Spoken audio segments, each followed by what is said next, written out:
An audio medium unlike anything you've ever heard before. The pinnacle of sound experience.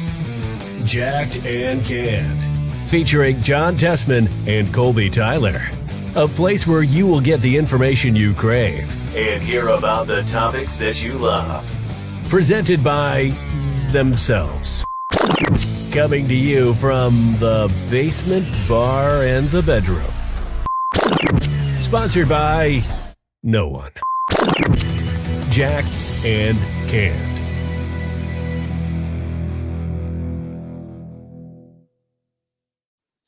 Ladies and gentlemen, welcome to the Roundtable with Jacked and Canned, where it turns out that we just hit 50 degrees for, I guess this is the second time of the season, but the first in a little while. And you will now notice that John and I are in t-shirts. That's how good this got. Dude, we're in t-shirts. However, Colbs, did you hear about Friday's weather? Yeah, Friday we're getting blitzed with another snowstorm. I can't wait. Yeah, we're getting hit with another snowstorm. They're saying over here where I'm at, it's going to be 5 to 8 inches. Yeah, thanks for bringing that up, by the way. I was kind of having a positive thing with the nice weather that we get today and tomorrow. Yeah, no, I'm going to shoot that down right now. So, John, let me give a little prelude before you dive into who's on top, just far as what we're going to be talking about tonight, because there are only 5 topics that I want to talk about, but they're all good conversation pieces that I think we can have some real fun with. So tonight we're going to be talking a little bit about Aaron Rodgers. We're going to talk about NBA All-Star Weekend. We're going to talk about Matt Stafford. We're going to talk about the recent James Harden, Ben Simmons news, and we will talk about Antonio Brown a little bit at the end. John, would you like to tell us who is on top? I would, and I'm actually going to go through quick because I'm very curious, Copes. You don't usually break down the topics like that, and Johnny like you, so I want to know exactly what's going on. So with that said, in place of the NFL, because that season's done, we already know who's on top, the Rams. AHL is my next favorite we're thing gonna to keep talk doing about. the AHL. We're going to keep doing minor league hockey. Of course. Atlantic Division, the Springfield Thunderbirds sitting on top over there. Big shout out to the Hartford Wolfpack. And, of course, I have to give the Bridgeport Islanders a little bit of a shout out there, too. I feel like I got to go root them on. North Division, the Utica Comets. The Central Division, the Chicago Wolves. And the Pacific Division, the Stockton Heat. So, Colbs, that's who's sitting on top over there in the AHL. Now, kicking it over to the real minor leagues, the NHL. We're talking about the Eastern Conference here. Atlantic Division, the Panthers sitting on top over there. Metropolitan Division, the Hurricanes. Western Conference, the Avalanche. And the Pacific Division, we got the Flames sitting on top over there. And a big honorable mention and shout out to the Seattle Kraken sitting at 16 wins and 32 losses for OTL and 36 points. And yes, Colbs, I'm going to list everything for the Seattle Kraken, your favorite team. And no, I did not forget about the Metropolitan Division, the New York Rangers sitting at 32-13-5 and 69 points. There Colbs, he is, hitting all the notes. NBA standings. Here we go. They haven't changed since last time we did this. It hasn't changed at all? There. No, because they haven't played. It's been all-star break. So, ladies and gentlemen, go check out the last episode of the Roundtable if you're curious and who's on top. No, but seriously, Eastern Conference, the Heat, 38. And what the hell was that? 21, I guess. Western Conference, the Suns, 48-10. Well, Colbs, you just took the wind right out of my sail. So that's who's on top, Colbs, the shortest and quickest who's on top segment in Jacked and Canned history. So what the frig is going on first with Antonio Brown? Hold up, John. I got order to this. Antonio Brown's coming last, but we're gonna start off with Aaron Rodgers. So obviously there's the big wait. What's gonna happen? Now he's put out a couple of cryptic tweets in the last few, or Instagram posts, whatever. I don't know what he does.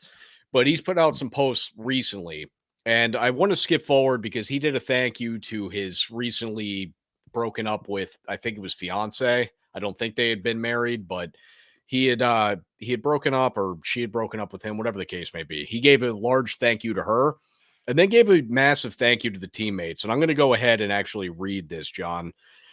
To my teammates, past and current, you are the icing on the beautiful cake we call our job, football.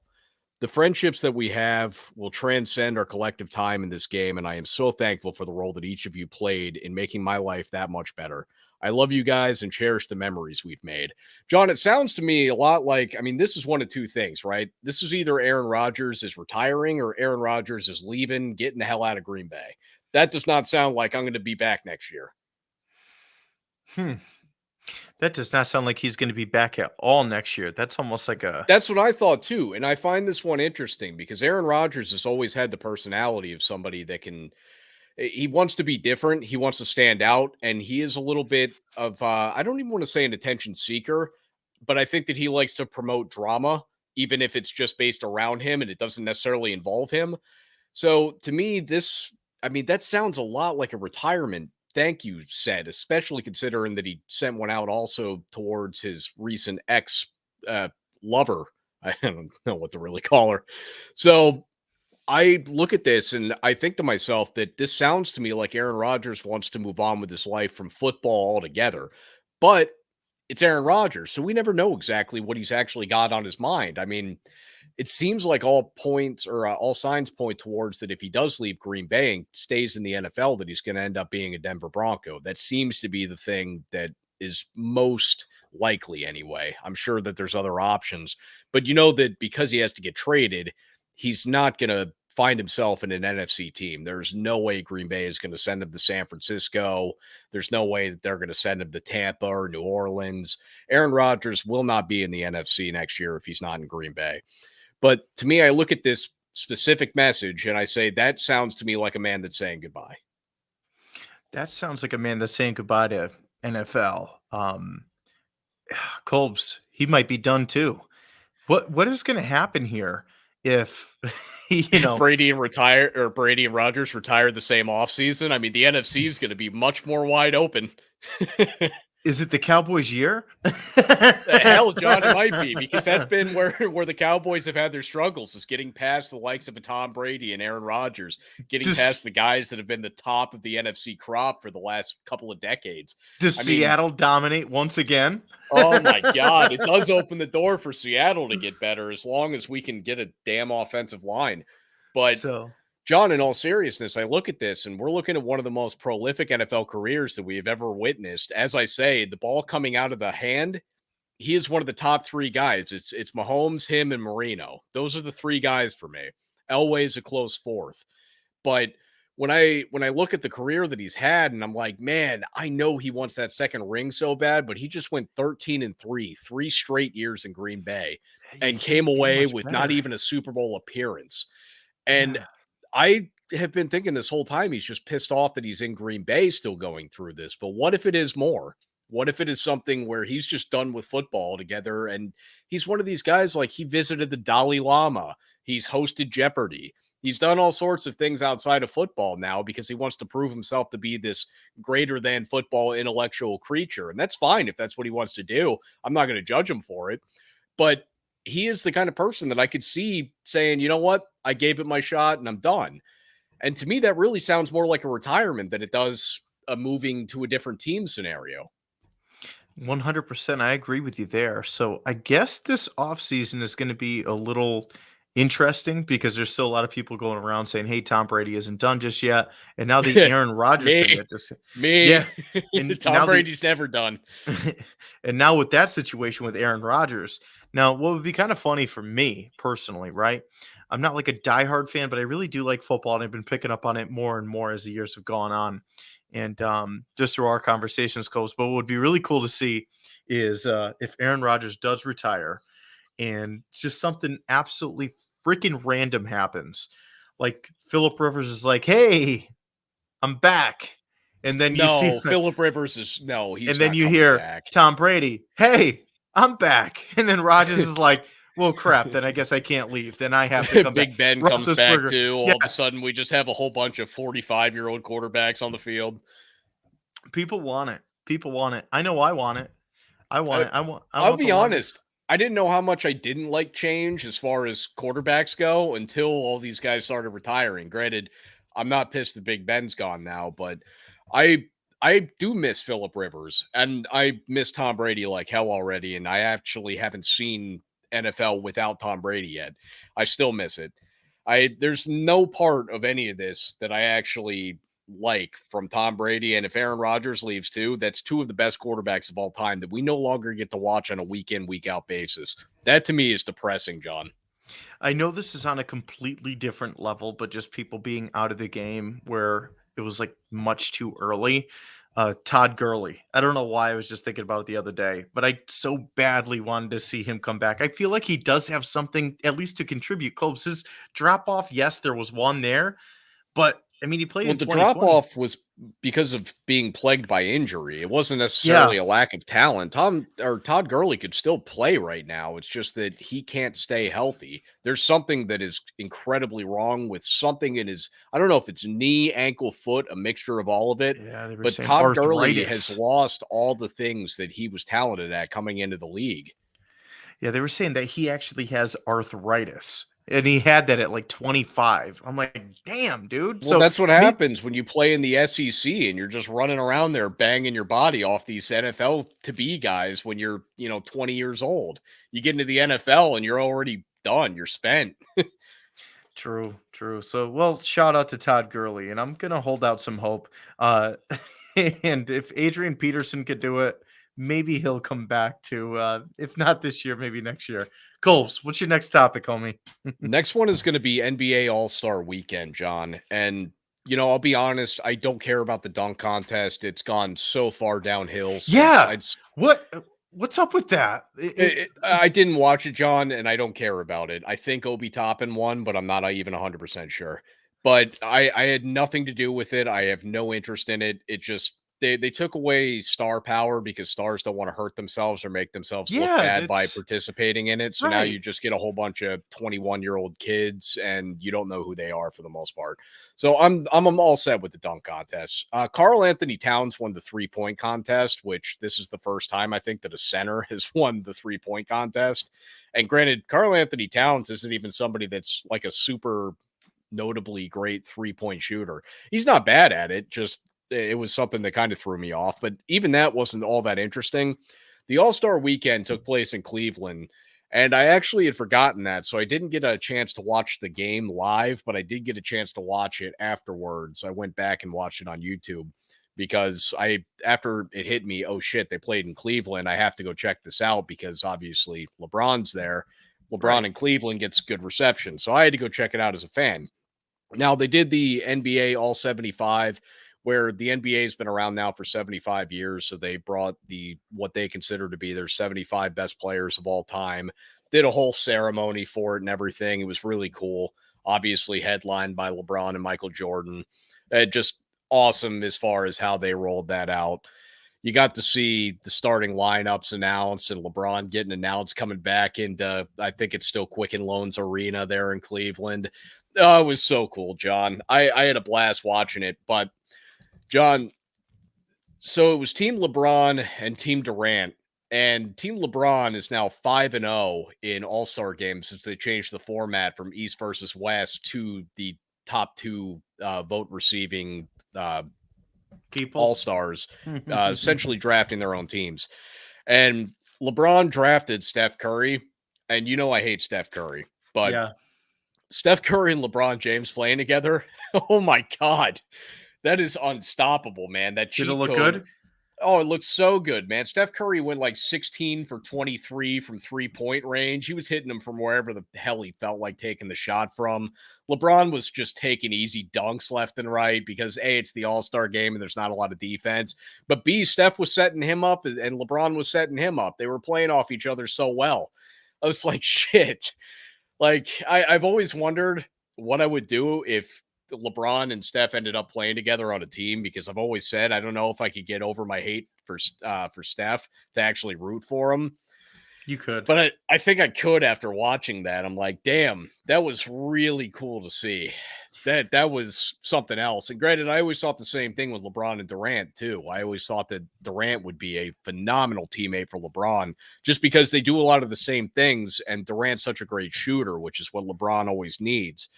Now, LeBron in his post-game interview also gave a lot of signs towards not necessarily retirement, but he gave a lot of signs towards that he might be getting the hell out of LA. There was a lot of actual talk that he had, and he didn't say anything specific that would make you say, okay, he's done. but you're just getting little hints of, well, I think he's trying to make his way out of there. Like he's going to leave LA a dumpster fire. He might be going back to Cleveland again. Like we'll see what happens, but LeBron gave a lot of more emphasis on the things that he said during his post-game interview than he typically does. And he even admitted, he said, look, after we come back from the break here, I'm going to go back into not talking to you guys for the rest of the year. Like I'm just going to go back into game mode. But for right now, I'm having a blast. We're doing this thing in Cleveland tonight, and I want to enjoy this. So I'm going to talk to you guys like I want to talk to you guys for once. So, I mean, I thought that was pretty cool. Yeah, that is cool. Dude, I mean, to your point about the whole Steph Curry and Kevin Durant situation there, if he's going to be out of the Lakers, that kind of opens that up to become for one of them. I don't think that, John. I don't think that he would make his move to either one of those because at this point, a lot of players try to team up with each other, and it's actually known as it's almost like a check mark or an asterisk next to your performances during the time that you play with these other stars. So that's why LeBron got a guy like Anthony Davis, a guy that couldn't win a championship, could barely get his team to the playoffs, but was a great player. That's something where LeBron's still clearly the team leader. Anthony Davis is clearly the number 2 guy. If he goes out there and he joins up with, say, a Steph Curry or a Kevin Durant, well, now everybody's looking at it like, well, you just screwed the league over again. Now this is like when you joined the Heat back in 2010. And if you remember the backlash that LeBron got for that was massive. And I don't think LeBron would ever do anything like that again. But, I mean, I could see him go, like, for example, if he made his way back to Cleveland, they got a bunch of young talent, and none of these guys are number 1 guys. So, I mean, that could be something. Cleveland's doing fine on their own, like without a number 1 guy. They're a good basketball team right now, John. They had 2 guys in the All-Star game, first-time All-Stars, Jared Allen, and actually I don't remember who the other one was. But the Cavs are good. I could see LeBron making his way back there with some young talent and trying to make some championships happen there again. And like I told you a couple weeks ago, he wants to play until his kid comes in the league and then go play with his kid.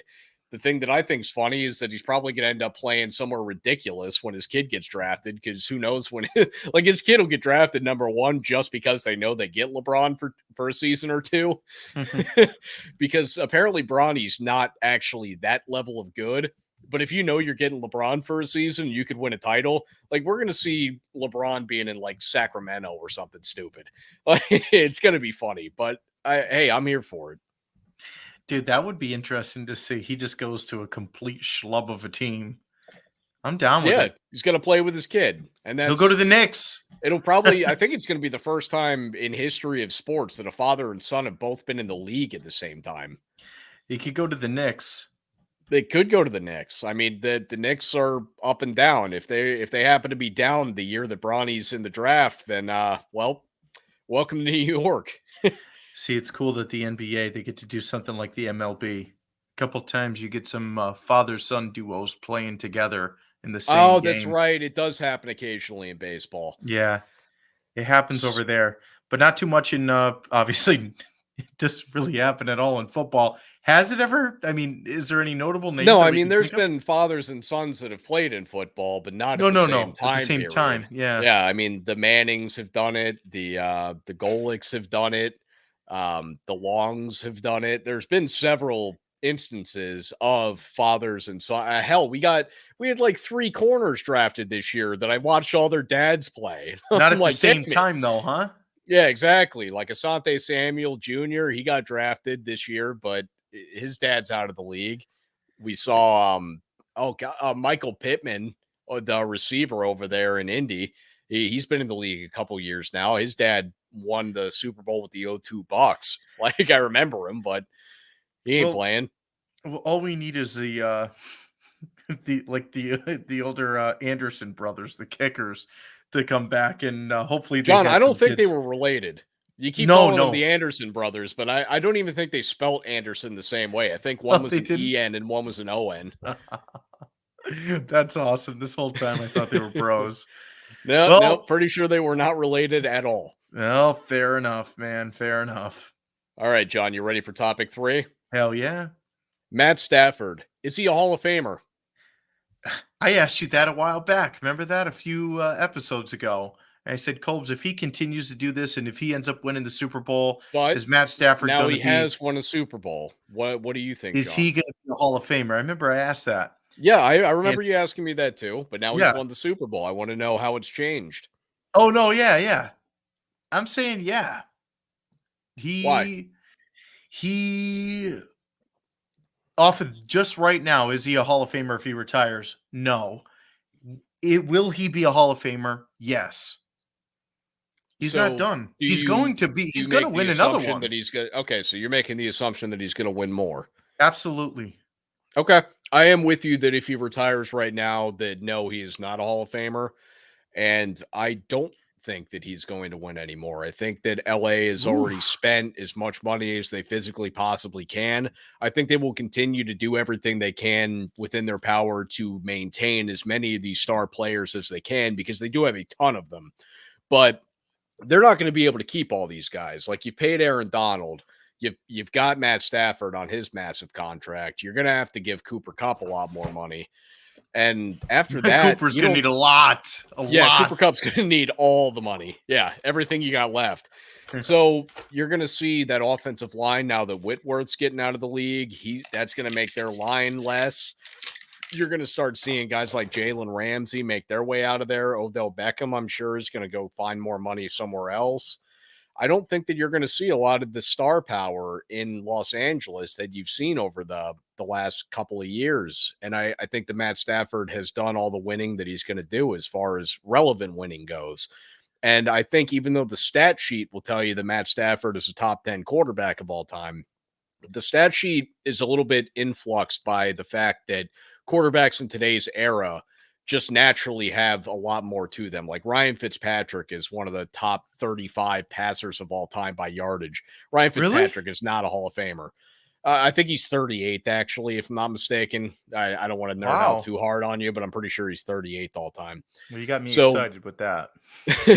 But point of it being is he's a clear, definitive non-Hall of Famer, but he's thrown for more yards than I'm pretty sure he's thrown for more than Troy Aikman, Steve Young, like more than some Hall of Famers. And that's just because of the era that we live in where now quarterbacks are almost entirely your one source of offense. Yeah. So Matt Stafford's numbers are going to look great, but you have to take into consideration the era that he's playing in. And there's going to be a lot of quarterbacks that come out like this. I mean, there's going to be, we talked about this a couple weeks ago with Phillip Rivers, Ben Roethlisberger, Eli Manning, where even though I could see, the funny thing is, I think Phillip Rivers is the best out of the three of them. And I think the other two guys will get in and Phillip Rivers might not. It's just, that's the way we have to calculate things now. It has to come down to winning to an extent.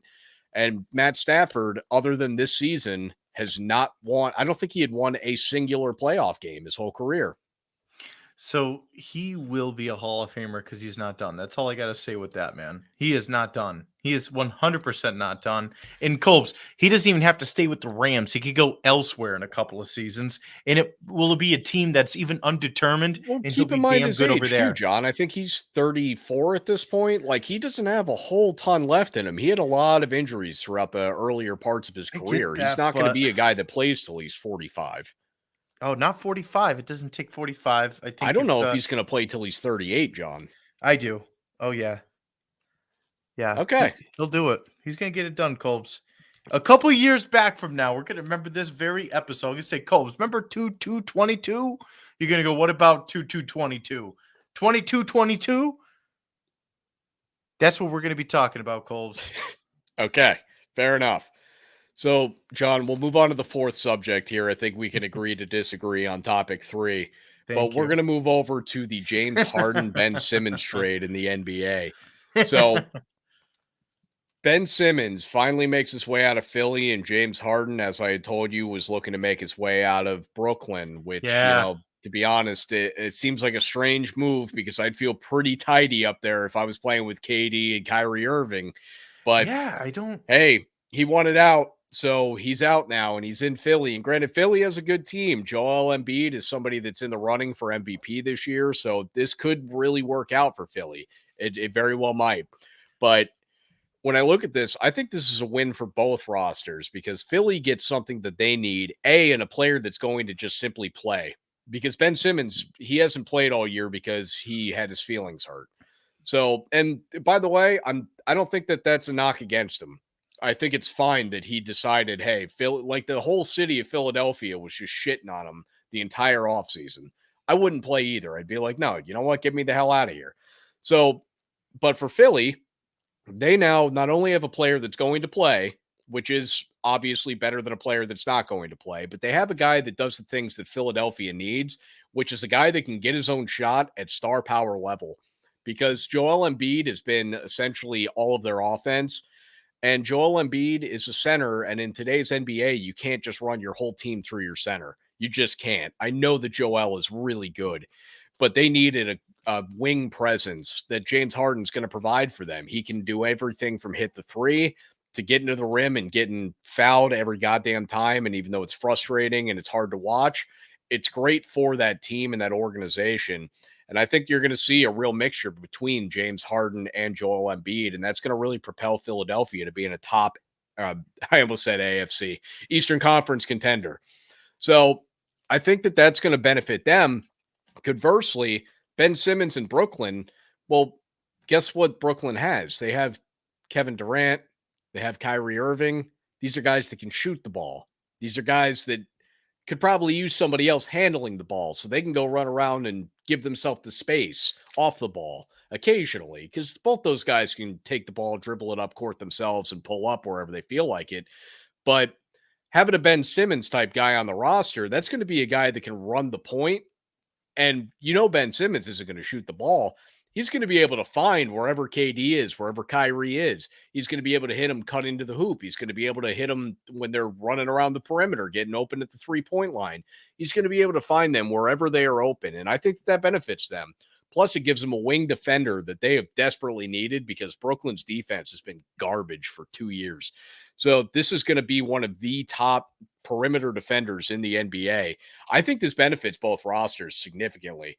John, I assume you don't have a whole ton on this particular subject. Well, the thing that I do have on this as an outsider to basketball, being a very, what can I say, jacked and canned basketball fan. My basketball news I get from you, Colbs.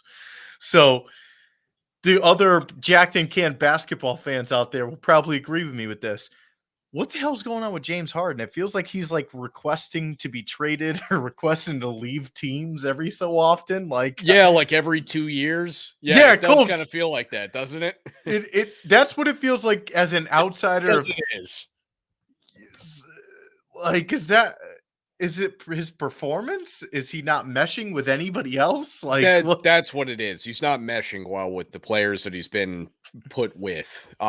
I would say, because here's the funny thing. He wanted out of OKC back when that happened because he was the sixth man coming off the bench. And he said, look, I am better than a sixth man coming off the bench. And yes, I agree with that too. And he was, clearly. He became an MVP of the league. So that was very legitimate. But then from Houston, you see him make the trip and you're kind of like, well, you didn't need to force your way out of there. And now coming from Brooklyn, it's like, well, you definitely didn't need to leave Brooklyn. Like that Brooklyn's kind of set up in a way where if one of the three guys they have are playing, you have a solid chance of winning because they're all very, very good. I mean, Kevin Durant and James Harden have both won MVPs. Kyrie Irving hasn't won an MVP, but he's been a pretty top level point guard over the course of the last decade. Yeah. I don't know, man. It'll be interesting to see what that next adventure is for Harden and how it goes over there with the 76ers. They're sitting over there in third place right now. They're almost on top. So if Harden gets it done for him, I guess it's a completely different story. Then it doesn't look too good on the Nets. No, and we'll have to wait and see, obviously, how that's going to turn out. But I think that we're going to see Philadelphia making a real run this year. And granted, one thing that's kind of funny about this, too, is it seems like the majority of the players in the NBA are almost all anti-Harden at this point. When they were doing... I've been seeing some comments. I think Tracy McGrady came out and said something, too. Well, John, one of the things that happened is when LeBron and Kevin Durant were picking their teams for the All-Star team, because essentially the top two vote getters, it's their team. So it was Team LeBron, Team Durant, and they just draft based on all the voting So you know who's going to play in the game, and then they draft the teams based on who's going to be playing in the game. And it got down towards the end, and they're both looking at it, and they're just joking, like, "Do I really want James? I'll take Fred VanVleet." It's like, oh wow, nobody wants to play with Harden. Like this is special. This is really bad. So James Harden, he's gonna have to figure it out here in Philly because I don't think anybody else wants him. Yeah, fair enough, man. Well, I hope he doesn't burn his bridges right out of the league. I guess we'll see with that too. So if it doesn't work out in Philly, then who Well, knows? it's funny you mentioned burning bridges out of the league because the last thing we're going to talk about tonight is Antonio Brown. Oh dear Lord, what did AB do now? Come on, AB. So actually, I have to give Michelle some credit from the other room here. She sent me an article, and I figured it was probably just the same thing from when he had originally left Tampa. Right. Right. And it turns out that it wasn't. It was a little bit of new news. And granted, it was a little bit of reiterated same news, but Okay. even though it was repurposed, it is now being said a little bit more openly. So AB said that the reason for his blow up, it was twofold. One of which, threefold really. He was being asked to play hurt by the coach, Bruce Arians, or I shouldn't even say Bruce Arians because it was coming essentially by means of other people saying, "Hey, you got to get out there. Coach needs you out there." Second fold of that is that Tom Brady evidently told him, "Hey, look, if you play, I'm going to throw you the rock." And that, it didn't happen, but obviously Tom Brady's going to play within the offense. So I don't think that that's a reason to really blow up about. And the third piece to that being that Antonio Brown just felt disrespected in a way where he was asked to do something and then didn't even get to get the rewards from it. So when I look at this, I mean, obviously the blow up that he had, that was over the top. That was pretty ridiculous. And even though I understand to an extent what he was doing, I think you got to handle yourself a little bit differently. And when you have the record that an Antonio Brown has, keep in mind, John, this is now the fourth team in the league that he's gotten kicked off of. He got kicked out of Pittsburgh for basically turning entirely against the franchise. He got kicked out of, I don't remember if it was in Vegas at that point or if it was still Oakland, but he got kicked out of there in a few weeks. Just because he immediately didn't mesh with anybody. He got sent over to New England where Tom Brady wanted him, and he played 1 week, and then he did not last in New England because that was never going to work in that Patriot organization. Like, you cannot have an AB in a New England Patriot organization. It was never going to happen. It was doomed to fail from the start. And now Tampa, where things were looking up and it looked like everything was good, and then he has another meltdown. And I'm not here to poop on Antonio Brown because I don't know what's going on with him. And there's been a lot of talk about mental health with him. And he always keeps continuously saying that there's nothing wrong with his mental health. And part of me wonders if that's just a lack of mental health telling you, hey, no, I'm good. And it's just not good. I honestly don't know. I don't have an answer for it. But at this point, I don't know who wants AB. Because even though he's a great player, he's going to be turning 35 years old and he's a headache. You're going to end up kicking him off your team in 6 weeks. What's the point? Oh, Colps, that's a good analysis you gave. I don't even know how to follow up on that, man. Freaking, I want AB. That's all I got to say. You want AB. So it doesn't matter what team, you just want him. That's it. It doesn't matter. He could go to Dallas. He could go to Cleveland. He could go to Seattle. Ooh. Seattle Colts. Or maybe he'll go to the XFL. That's what I was actually really pulling for. USFL, I know, XFL. I know you are. I want him to go there so badly. I want all of them to go there so badly. Colbs, I'm just excited for it, okay? I'm excited for the USFL. Are you getting a little bit more happy? I mean, it's coming around the corner. No. No, at this point in my life, I will be going towards the rest of the NBA and NHL season, and I will probably, for the most part, pretend that the USFL and the XFL don't exist, just because I don't really want to watch people that can't play in the NFL play football. This man hates the USFL. I love the USFL. I love it. I love it. I love it. And I haven't even seen it yet, but I love it. I was going to say, how can you love something you haven't ever actually seen? I just know I do, okay? You see me repping my freaking New York Guardians attire from the XFL everywhere. But that's besides the point. So, Colbs, dude, freaking, we're going to get it going. We're going to have a regular episode coming out tomorrow night. Ladies and gentlemen, you know what to do. Rate, review, subscribe. Thank you again for tuning in. Colbs, we've seen a spike in listeners lately. I've seen the stats. They're crawling back up. Yeah, it's been pretty nice. Yeah, so thank you all. If you want to reach out to us, jackedandcanned@gmail.com, jackedandcanned.com, and jackedandcanned on social media platforms. Twitter, Colbs, by the way, you've been doing an awesome job on freaking Twitter. We're like relevant on Twitter. We got a whole bunch of different things going on. So if you want to see us over there, say relevant, but we're existing.